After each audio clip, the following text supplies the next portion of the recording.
Paulo nunca se decepcionou com o evangelho. Aprenda isso. O evangelho, ele nunca vai decepcionar quem quer que seja. O evangelho não decepciona. Aquele que crê, vê a glória de Deus. Irmãos, quem crê na palavra de Deus, verá a glória de Deus, irmãos. Paulo não se decepcionava. O evangelho não vai decepcionar ninguém.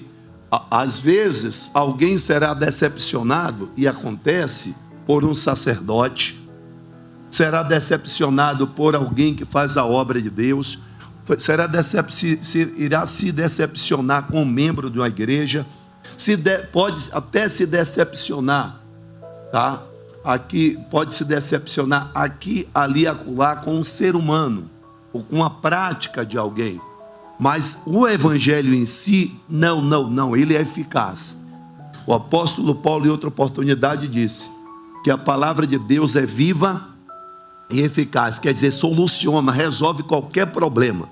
Aquilo que o homem não alcança, pode ter certeza que Deus, ele se manifesta, ele opera, ele alcança através da sua palavra. Então, guarda isso aqui. O evangelho, ele é regenerador, transformador, ele muda toda e qualquer situação. Aquilo que o homem não pode fazer, quando o evangelho é pregado, o homem sente aquela força e ele consegue fazer aquilo que ele não podia fazer.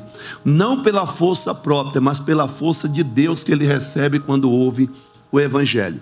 Pode observar que muitas vezes a pessoa, isso pode ter acontecido já com você, e creio que sim, chegou um dia na igreja para baixo, fraco, decepcionado, abalado com alguma situação, às vezes até já entregue, estava já numa situação que havia se entregado, mas de repente ela ouve uma palavra, a palavra entra nela, e de repente a pessoa começa a lutar de acordo com aquela palavra, e Deus muda completamente a história.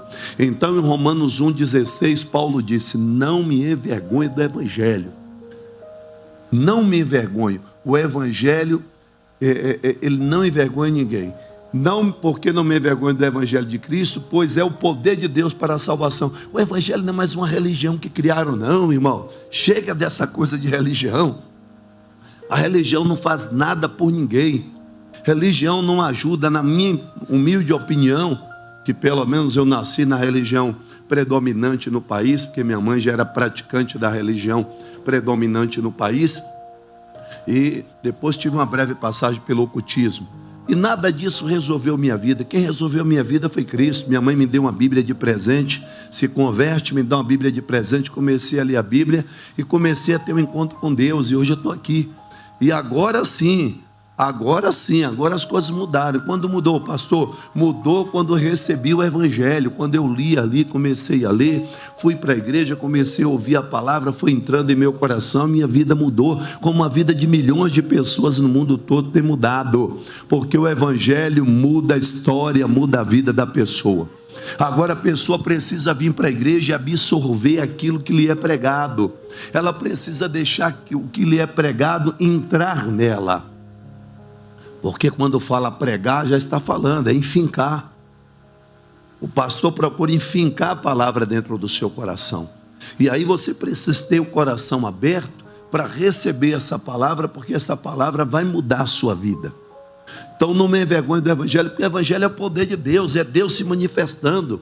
Irmãos, quando você recebe o evangelho, Deus está descendo dos céus e entrando em você.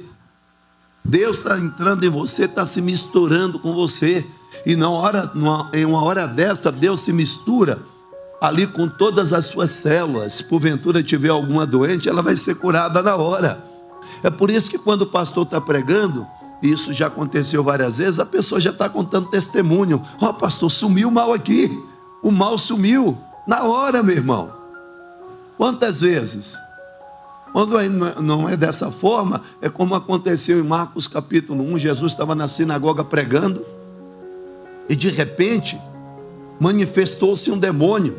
E por que será que aquele demônio manifestou? Porque certamente o que Jesus estava pregando entrou no coração daquelas pessoas, tanto que eles disseram: quem é este? Que até o espírito do mundo lhe obedecem. Mas diz lá o texto também que ele pregava, E ele pregava, e não pregava como aquelas pessoas costumavam pregar na sinagoga. Quer dizer, ele pregava de uma forma diferente.